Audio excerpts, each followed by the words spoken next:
बिस्मिल्लाहिर्रहमानिर्रहीम। अस्सलाम वालेकुम नाज़रीन, आप यूट्यूब चैनल देख रहे हैं। मैं इमरान खान हूँ। सबसे पहले बुशरा बीबी ने एक स्टेटमेंट दिया है। इमरान खान साहब की अहलिया साबिक खातून अव्वल और जेल भी काट कर आई हैं। बुशरा बीबी के बारे में पहले मैं एक दो चीज़ें आपको बता दूं कि इनके बारे में बहुत क्लेम किया गया कि ये टूट चुकी हैं। बहुत सारे लोगों ने कहा कि ये कंप्रोमाइज़ हो गई हैं, कई लोगों ने कहा कि वो डील कर रही हैं, कई लोगों ने कहा कि वो इमरान खान का साथ छोड़ देंगी और वादा माफ गवाह बन जाएंगी। लेकिन उन्होंने ये सारे अंदाजे गलत साबित किए। जब उनके ऊपर मुकदमा हुआ और उनको गिरफ्तार करने का हुक्म दिया गया तो वो फौरी तौर पे खुद पहुंची गिरफ्तारी देने के लिए और उन्होंने जाकर अपनी गिरफ्तारी दे दी। तो ये उनका कंडक्ट रहा और उन्होंने फिर बड़ी साबित कदमी के साथ गिरफ्तारी के दिन गुजारे भी। उन्हें पहले बनी गाला में हाउस अरेस्ट किया गया था, खुद ही उन्होंने अदालत से रुजू किया, खुद ही दरख्वास्त दी और खुद ही उन्होंने अपने आप को जेल भिजवाया और सख्तियां भी उन्होंने बर्दाश्त की हैं और काफ़ी प्रॉब्लम्स। बुशरा बीबी का ये भी बताया गया बीमार भी हो गई, उन्होंने इस खदशे का इजहार भी किया कि उन्हें जहर दिया गया। तो मल्टीपल चीज़ें उनके साथ हुई हैं, लेकिन उन्होंने इमरान खान साहब का साथ नहीं छोड़ा। अभी बुशरा बीबी ने इमरान खान साहब के एहतजाज से 2 दिन कबल, उससे 2 रोज़ कबल उनका स्टेटमेंट आया और ये तफसीली स्टेटमेंट है जो 21 और 22 तारीख की दरमियानी शब को, यानी उसके पहले हिस्से में ही शाम के वक्त जो है वो ये रिलीज़ किया गया पाकिस्तान तहरीक इंसाफ की जानिब से। इसमें 3-4 चीज़ें हैं जो बड़ी इंपॉर्टेंट है। पूरा स्टेटमेंट जो है वो काफ़ी लंबा है, 8-9 मिनट का स्टेटमेंट है। ये एक तो मुख्तसर स्टेटमेंट होना चाहिए था, बाअसर स्टेटमेंट होना चाहिए था। इसमें बुशरा बीबी का स्टेटमेंट आना ज़रूरी था। वो इमरान खान की अहलिया हैं और उनके बोलने का इम्पैक्ट होना है। जैसे इमरान खान साहब की बहनें हैं, वो बात करती हैं तो लोग उस पर बिलीव करते हैं कि ये इमरान खान की बहनें बात कर रही हैं, तो इनका कोई पॉलिटिकल इंटरेस्ट नहीं है। ऐसे ही अगर इमरान खान साहब की अहलिया बात करेंगी तो लोगों को उसके ऊपर भी, और क्योंकि एक लीडर अंदर है, जेल में है, और इससे पहले हमने देखा कि जुल्फ़िकार अली भुट्टो की जो वाइफ थी, अल्लाह ताला उनके दर्जात बुलंद करे, उन्होंने भी जो है वो अपने शौहर के लिए तहरीक चलाई थी। नवाज शरीफ की अपनी अहलिया, वो भी अब दुनिया में नहीं है, उन्होंने भी अपने शौहर के लिए तहरीक चलाई थी। इसी तरह जो है वो बुशरा बीबी के पास अब ये मौका है, वो अपने शौहर के लिए तहरीक चला रही हैं और उसका हिस्सा बन रही हैं। 3-4 चीज़ें जो उन्होंने आम कही। एक तो उन्होंने मुखातिब किया पुलिस को और इंतज़ामिया को और हुकूमत को। उन्होंने कहा जी आप गैर कानूनी काम ना करें, क्योंकि हम कानून हाथ में नहीं लेते, हमारे साथ ज्यादती मत करें, हम पुरअमन तरीके से एहतजाज करने के लिए आना चाहते हैं। और इमरान खान के हक में निकलने के लिए उन्होंने सबको कहा कि आप सारे लोग निकलें। एक एक तबके को उन्होंने मुखातिब करके कहा कि आप सबको निकलना होगा इमरान खान साहब की आवाज़ पे, और ये कितना ज़रूरी है उसके बारे में उन्होंने बताया। अब जो अगली 3 चीज़ें, उनमें एक उन्होंने ये कहा कि इमरान खान बदला नहीं लेगा। ये उन्होंने कंफर्म किया और ये उन्होंने यकीन दहानी कराई एक तरह से मौजूदा सिस्टम को कि अगर आपको ये लगता है कि इमरान खान इक़्तिदार में आके आप सबसे बदला लेगा तो इमरान खान बदला नहीं लेगा। अब इसमें जो है वो चंद सवाल आते हैं। यानी अरशद शरीफ की फैमिली को तो बदला चाहिए, और इमरान खान साहब बारहा ये कह चुके हैं कि मैं अपनी ज़ात के लिए बदला नहीं लूंगा, यानी जो मेरे साथ आपने किया उसके लिए बदला नहीं लूंगा, लेकिन जो इस मुल्क के साथ, इस मुल्क के शहरियों के साथ और आम पाकिस्तानियों के साथ हुआ वो कानून के मुताबिक इंसाफ होगा। यानी लोगों को जवाब तो देना पड़ेगा ना, जब तक, यानी ये तो फिर एक तरह की डील हो जाएगी। अगर इमरान खान भी वही करते हैं जो नवाज शरीफ ने कहा ठीक है जी मुझे इक़्तिदार दे दें, मैं किसी को कुछ नहीं कहूंगा, तो ये नहीं होना। यहाँ पे बदला ना लेने का मतलब जो मुझे समझ आया वो ये है कि अपनी जात, मेरे ऊपर जो आपने कीचड़ उछाला या मेरे साथ जो आपने ज्यादती की, मैं उसको भुला सकता हूं, लेकिन जो पाकिस्तान के साथ, जो पाकिस्तानियों के साथ हुआ, वहां तो रूल ऑफ लॉ होगा। और अगर तो कानून अपना रास्ता बनाएगा तो फिर तो बहुत सारे लोगों को सजा भी होगी। लेकिन ये यकीन दहानी बुशरा बीबी ने जो करवाई, ये इसके बड़े गहरे असरात हैं और ये मैसेज बहुत गहरा है कि इमरान खान बदला नहीं लेगा और वो बदले में यकीन नहीं रखता। तो इसको यहां रोक लेते हैं। दूसरा पॉइंट ये था। तीसरा पॉइंट ये है कि इमरान खान जब तक खुद आके मना नहीं कर देते, ये बड़ा क्लियरली उन्होंने बता दिया है कि अब सिर्फ एहतजाज उसी सूरत में रुकेगा जब इमरान खान साहब खुद सामने आ जाएं और खुद सामने आकर ये कह दें कि एहतजाज रोक दिया जाए। अब इमरान खान साहब तो जेल में है, अगर 24 तारीख तक या 24 तारीख से पहले तक किसी वक्त इमरान खान साहब बाहर आ जाते हैं और वो बाहर आकर कहते हैं जी एहतजाज रोक दो और मैं इसके बाद जो है वो खुद लीड करूंगा, बताऊंगा क्या करना है, तो सिनेरियो बदल सकता है। अदरवाइज किसी सूरत भी इमरान खान के खुद के कहे बगैर ये एहतजाज खत्म नहीं होगा। ये बुशरा बीबी ने तीसरा बड़ा अनाउंसमेंट किया है। चौथा जो उनका अनाउंसमेंट है जिसके ऊपर रोला पड़ गया पूरे पाकिस्तान में, वो सऊदी अरब के हवाले से। सऊदी अरब के हवाले से उनका स्टेटमेंट बहुत सारी जगहों पे लिखा गया है, कई लोगों ने उसको इधर उधर तोड़ मड़ोड़ के बयान किया है, लेकिन बुशरा बीबी का जो स्टेटमेंट है उसके बारे में, उनका एक्चुअली जो स्टेटमेंट है उसका लुब्बे लुबाब मैं आपको बता दूं, लेकिन मेरे ख्याल में स्टेटमेंट पढ़ के ही आपको सुना दिया जाए तो ज्यादा बेहतर है। अपने वीडियो बयान में बुशरा बीबी ने कहा कि इमरान खान जब मदीना मुनव्वरा नंगे पांव गए और वापस आए तो जनरल बाजवा को फोन आना शुरू हो गए कि हमें ऐसे लोग नहीं चाहिए, हम तो मुल्क से शरीयत खत्म करने लगे हैं और आप ऐसे शख्स को लेकर आ गए हैं। तो ये जनाब स्टेटमेंट का एक हिस्सा है। फिर उन्होंने ये भी कहा कि ये बातें गलत हैं तो बाजवा से पूछा जा सकता है, और उन्होंने ये भी बताया कि इसके बाद मेरे खिलाफ प्रोपेगेंडा शुरू हो गया, हम पर गंद उछालना शुरू कर दिया गया, मेरे खिलाफ बातें की गई और इमरान खान साहब को यहूदी एजेंट भी कहा गया। ये सारी चीजें उन्होंने कहा जी अगर ये बातें गलत हो साबिक आर्मी चीफ और उनके अहले खाना से पूछा जाए, क्योंकि बानी पीटीआई को ये बातें किसी ने बताई थी। अच्छा, इसमें कुछ इंफॉर्मेशन मेरे पास भी है, लेकिन मैं आपको पहले बता दूं कि पाकिस्तान तहरीक इंसाफ का इसके ऊपर मौक़िफ़ क्या है। यानी बज़ाहिर जो स्टेटमेंट जिस तरह से दिया बुशरा बीबी ने, उससे ये महसूस हो रहा था कि शायद ये इशारा सऊदी अरब की तरफ हो रहा है। पहली नज़र में मुझे भी ऐसा ही लगा, लेकिन बाद में पाकिस्तान तहरीक इंसाफ ने इसके ऊपर अपनी वजाहत पेश की है। इसमें अजहर मशवानी ने एक स्टेटमेंट दिया है और एक स्टेटमेंट शहबाज गिल का है, जो तो बहुत इंपॉर्टेंट स्टेटमेंट है। अजहर मशवानी ने कहा कि बुशरा बीबी ने अपनी वीडियो में ना सऊदी अरब का नाम लिया और ना ही जिक्र किया। इमरान खान और उनकी अहलिया जब नंगे पांव मदीना गए तो बाजवा के ससुर जनरल इजाद अमजद और उसकी बीवी ने कंपेन शुरू की कि यह शख्स मुल्क में शरीयत नाफिज करना चाहता है और हर जगह शलवार कमीज और कप्तान चप्पल पहनकर चला जाता है। बाजवा मुकम्मल तौर पर अपने ससुर के कंट्रोल में था और वही करता था जो वो उससे करवाता था। अब पाकिस्तान में शरीयत का जिक्र मेरे ख्याल में नहीं हुआ, ये सऊदी अरब में शरीयत का जिक्र हुआ है। पाकिस्तान में तो शरीयत है ही नहीं, तो जिस मुल्क में शरीयत है ही नहीं वहां पर शरीयत खत्म कैसे की जा सकती है, ये सवाल अपनी जगह मौजूद है। लेकिन शहबाज गिल साहब का स्टेटमेंट जो है वो थोड़ा सा समझ आने वाला है, क्योंकि मुझे थोड़ा सा वो अलग लगा। अगर उस पर आप गौर करें तो वो ये है कि जिस तरह जनरल बाजवा ने पहले रूस के दौरे को पाकिस्तान के लिए जरूरी कहा और वज़ीर आज़म से दरखास्त की कि वो हर सूरत दौरा करें, और बाद में अमेरिका को झूठ बेचा और इमरान खान से मुताल्लिक झूठ बैरूनी ममालिक में बेचकर एक फिजा बनाई, बिल्कुल इसी तरह इमरान खान का नंगे पांव मदीना में होना और शलवार कमीज पहनना बाजवा को पसंद ना था। बाजवा बेगम, ससुर और मिट्टू, उन्होंने इस पर भी खुद साख्ता झूठ घड़े और कहा कि फलां मुल्क को यह बात पसंद नहीं आई, फलां ने यह कहा। बाजवा ये तमाम बातें पाकिस्तान में सहाफ़ियों को फीड करते रहे और सहाफ़ियों में बताते रहे। अच्छा, ये बात है कि जनरल बाजवा जो है ना, वो सहाफ़ियों में मुलाकात करने के बड़े शौकीन थे, और मैं अकेले में तो कभी नहीं मिला, लेकिन बाकी सहाफ़ियों की मौजूदगी में जनरल बाजवा से मैं मिला हूँ, और बाजवा साहब बहुत सारे किस्से कहानियाँ सुनाते थे। यानी बाजवा साहब ने एक दिन ये भी कहा कि मैंने अमेरिकन को और मगरबी ममालिक को कहा कि आप हमें क्यों चाइना की तरफ धकेलते हैं, ना हम उनके जैसे कपड़े पहनते हैं, ना हम उनकी जबान जानते हैं, तो आप हमें अजनबी लोगों की तरफ क्यों धकेलते हैं, हमें अपनी तरफ आने दीजिए, हमारी तवज्जो अपनी तरफ रखिए। तो वो बाजवा साहब हर एक के साथ कोई ना कोई बात कर देते थे। मे भी इमरान खान साहब के सऊदी अरब के दौरे को लेकर और उनके नंगे पांव चलने को लेकर बाजवा साहब ने कोई तनकीद की हो और ये कह दिया हो, यानी मैं कंफर्म नहीं कर सकता आपको, बाजवा साहब डिनाई कर रहे हैं, कह रहे हैं ऐसी कोई बात नहीं है, लेकिन ये बाजवा साहब की शख्सियत का हिस्सा था कि वो ये कह सकते हैं कि यार ये देखे ना वहां पर आगे नंगे पांव चल रहे हैं। अब उनको भी ये बात पसंद नहीं आई, वो कहते हैं यार किथों चुक ले आए हो, वो खुद अपनी शरीयत में। ये बाजवा साहब ने हमें इन मुल्कों के बारे में एक बात तो कही थी, ये मैं रिकॉर्ड पे रख देता हूं। बाजवा साहब ने कहा कि जो हमारे दोस्त इस्लामी ममालिक थे, जैसे कि सऊदी अरब है, यूएई है, बाकी मुल्क है, कहते हैं जी वो अब इस्लामी भाईचारे वाला मामला नहीं रह गया। ये बाजवा साहब ने अपने मुंह से कहा था। उन्होंने कहा था अब जब हम उन्हें मिलते हैं तो वो ये जो नई नस्ल उनकी आई है, ये नई नस्ल अब इस्लामी भाईचारा के ऊपर बात नहीं करती, ये मदद की बुनियाद के ऊपर बात नहीं करती। ये कहते हैं जी आपके पास प्रोजेक्ट क्या है, आपके पास ऑफर क्या है, आप हमारे साथ मिलकर क्या कारोबार करना चाहते हैं। हम उन्हें ये नहीं कह सकते कि आप इंडिया के साथ काम ना करें, वो ये कहते हैं कि हम इंडिया के साथ काम कर रहे हैं, वो छोड़ें, आपका वो काम नहीं है, आप बताएं कि आप हमारे साथ क्या काम करना चाहते हैं। तो उनकी बड़ी रियलिस्टिक अप्रोच है, वो दीन को लेकर उतने जज्बाती नहीं है जितने इनके आबाओ अजदाद जज्बाती थे। ये बातें बाजवा साहब खुलकर करते थे। मे बी इसकी कोई एंगलिंग उन्होंने ऐसी की हो जो बात इमरान खान साहब तक पहुंची हो। लेकिन एक सवाल यहां पैदा होता है कि बुशरा बीबी का जो ये स्टेटमेंट है, इसकी टाइमिंग बहुत इंपॉर्टेंट है।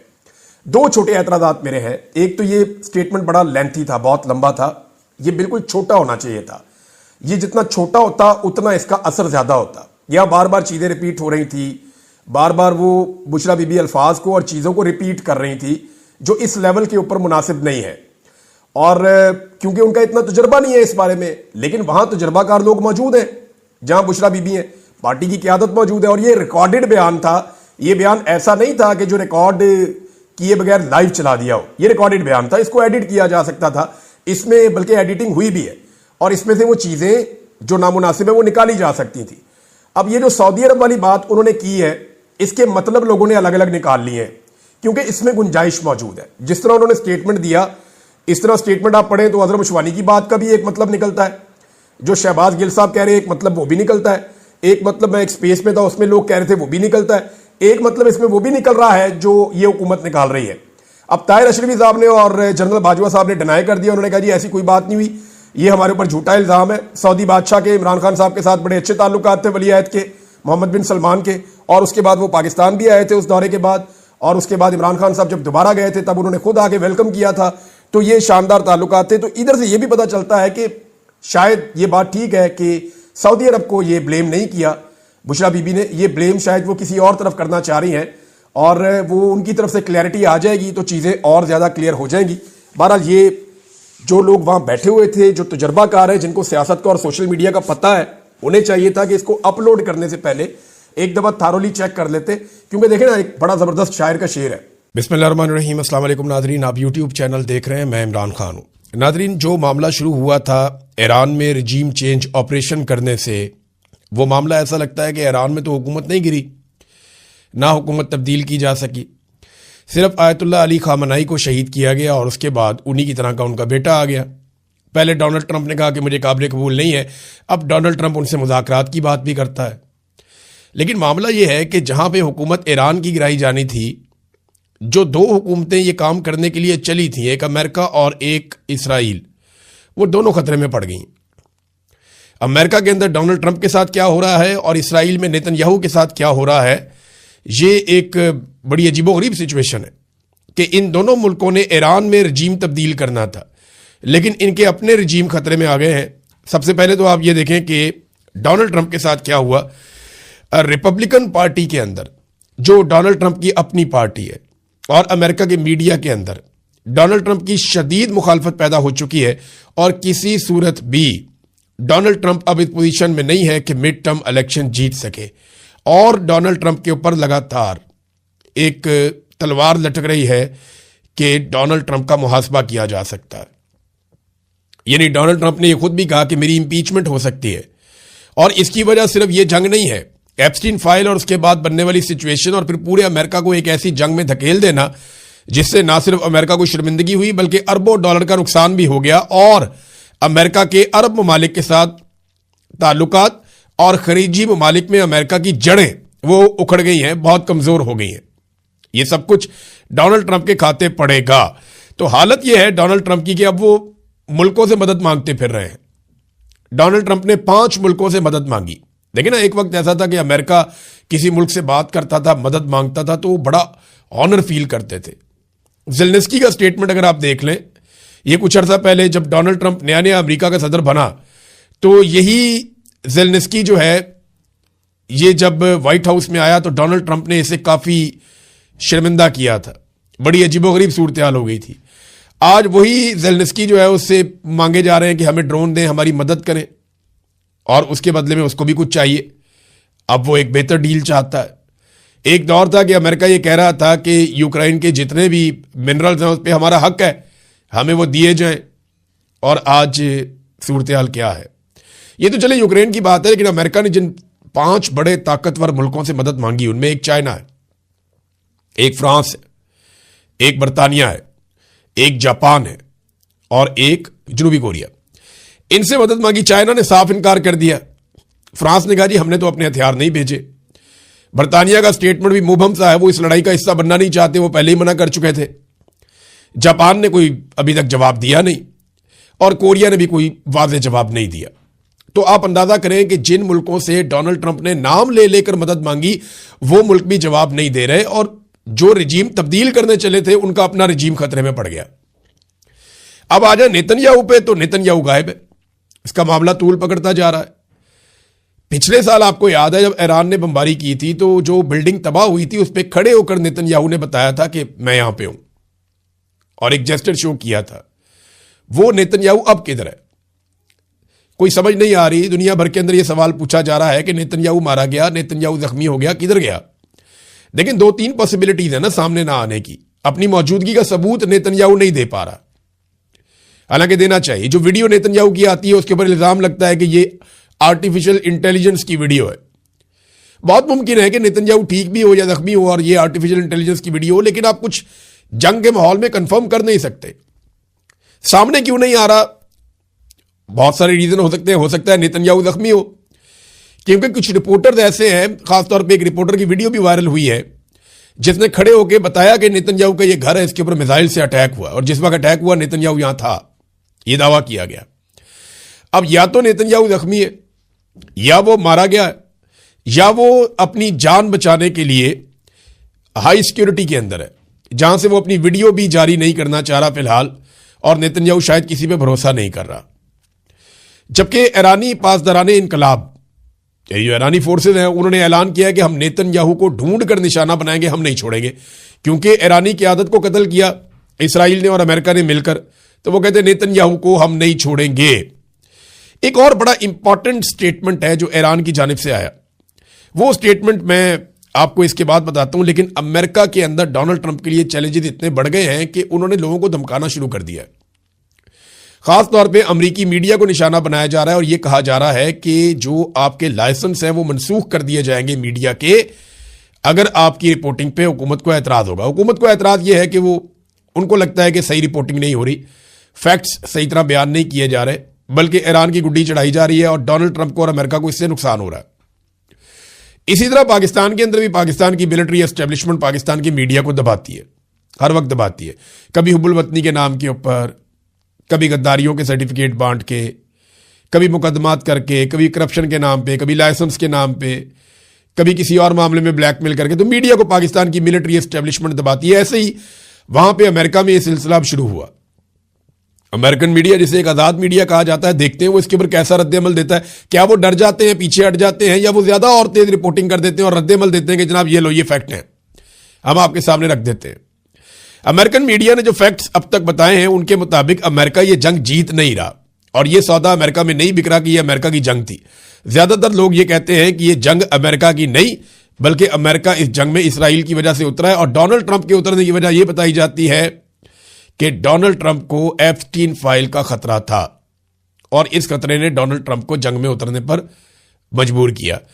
अब जो अमेरिकी सहाफी हैं टक्कर कार्लसन, उनका एक स्टेटमेंट आया ऐसे में, उन्होंने कहा कि अमेरिकी हुकूमत मुमकिना तौर पर CIA के मुजरिमाना रेफरल के जरिए उन्हें गिरफ्तार करने की तैयारी कर रही है।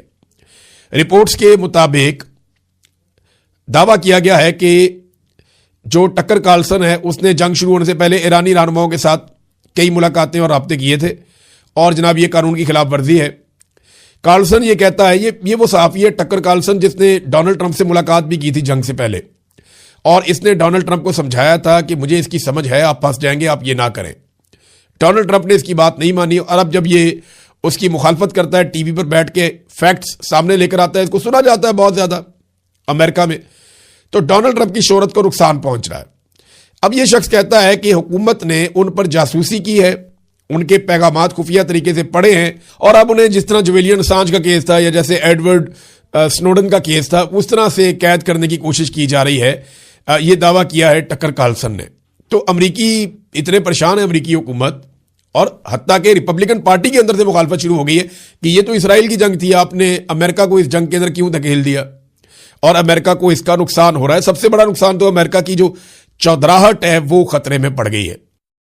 अब एक तरफ मीडिया को धमकियां, एक तरफ इंटरनल प्रॉब्लम, तो ईरान का रजीम चेंज करते करते अपना रजीम फंसवा लिया। और ट्रंप की जहनी हालत कुछ इस तरह है कि ये एक ट्वीट ट्रंप का अगर आप पढ़े ना तो आपको उससे आइडिया हो जाएगा।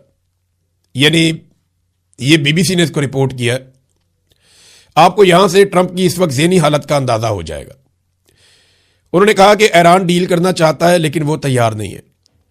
ट्रंप ने अहम ईरानी जजीरे खार्क को मुकम्मल तौर पर तबाह करने का दावा करते हुए कहा कि मजा लेने के लिए शायद हम उसे चंद बार और निशाना बनाएं, मजा लेने के लिए। यानी डोनाल्ड ट्रंप ये बता रहे हैं, सेनी कैफियत का आप अंदाजा करें कि वो बमबारी मजा लेने के लिए भी करते हैं। ये एक ऐसी कैफियत में डोनाल्ड ट्रंप आ गया जहां पे कॉन्फिडेंस नहीं रहा। अब वो लोगों को कॉन्फिडेंस देने के लिए कि हम बहुत ताकतवर हैं, हम बहुत बहादुर हैं, ये देखें हम तो शुगर लगाने के लिए भी बम मार सकते हैं। जो आदमी मजा लेने के लिए बमबारी की बात कर रहा है ना, किसी और टारगेट के अलावा, यानी थोड़े दिन पहले उन्होंने कहा जी बड़ा फन होता है, बड़ा मजा आता है जब हम जहाजों को डबो देते हैं, उनके बंदों समेत समंदर की गहराइयों में गर्क कर देते हैं, बड़ा मजा आता है, डोनाल्ड ट्रंप ने कहा था। फिर डोनाल्ड ट्रंप ने अब कहा कि जजीरे के ऊपर दोबारा अटैक करेंगे, मजा लेने के लिए। तो फिडेमो उन लोगों के ऊपर जिन्होंने ऐसे शख्स को अमन के नोबेल इनाम के लिए नामजद किया। मेरी तरफ से तो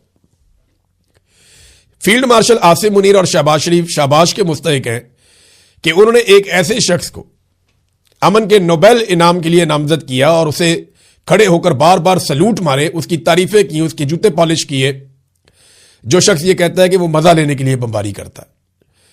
अब अंदाजा कर लें कि कैसी ज़हनियत है डोनाल्ड ट्रंप की इस वक्त और कैसी ज़हनियत है उन लोगों की जो उसको अमन के नोबेल इनाम के लिए नामजद कर रहे हैं। अली लारंजानी ने एक बहुत इंपॉर्टेंट बात की है और इसको जनाब फेंका नहीं जा सकता, इसके ऊपर सबको गौर करना पड़ेगा, क्योंकि ये मैंने आपको 2 दिन पहले भी एक वीलॉग में बताया था कि कुछ ऐसी इतलात आ रही हैं। अली लारंजानी ये कहते हैं कि मैंने सुना है कि एप्स्टीन की टीम के बाकी मानदा अरकान ने 9/11 जैसा एक और वाकया रूनुमा करने और उसका इल्जाम ईरान पर लगाने की साजिश तैयार कर ली है। मैंने आपसे कहा था ना कि कोई ना कोई वाकया या तो ईरान की सराउंडिंग में होगा या अमेरिका के साथ कोई बड़ा वाकया होगा या खलीज के अंदर कोई ऐसी कार्रवाई डाली जाएगी जिसके बाद ईरान के ऊपर इल्जाम लगाकर बड़े हमले किए जा सकते हैं। अब ये